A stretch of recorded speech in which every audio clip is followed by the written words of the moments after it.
Karena sejujurnya ini mungkin di era sekarang jarang ada circle-circle pertemanan yang dorang kumpul di satu orang per rumah.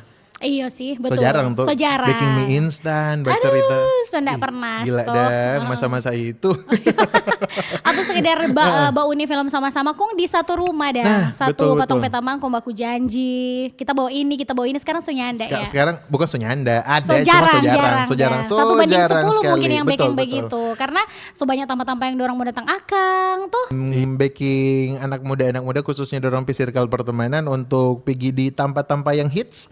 Betul. Ya itu dia tadi untuk memenuhi dorang kebutuhan Instastory.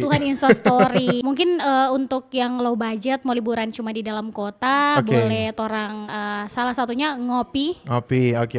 Dan juga bisa torang nonton dah sih. Oke, nonton low budget tapi di weekdays. Iya betul. Hari kerja. Karena kalau weekend DP harga lumayan lebih dari lebih mahal kan. Kita justru kalau memang mau ambil momen Mbak Uni di bioskop memang mesti lihat DP hari. Kalau kita lebih ke DP film. Kalau misalnya orang sempat bilang, aduh gagak kok main itu Lid. Odo gas. Pokoknya intinya kita kalau bawa ini film concern dengan DP genre. DP genre kita mesti tahu komedi pun kita picky, kita pilih-pilih. Pilih-pilih nggak? Kayak kalau komedi yang kita suka bawa ini. Kalau di bioskop ini, di bioskop semacam yang Raditya Dika. Ernest Prakasa. Ya. Nah, itu kita masih bolehlah kita antri beberapa jam. Jangan ada pembajakan. Atau mungkin ngoni bukan merekam DP film, ngoni yang bawa DP film bajakan. Jangan. Sekurang sama. Jangan.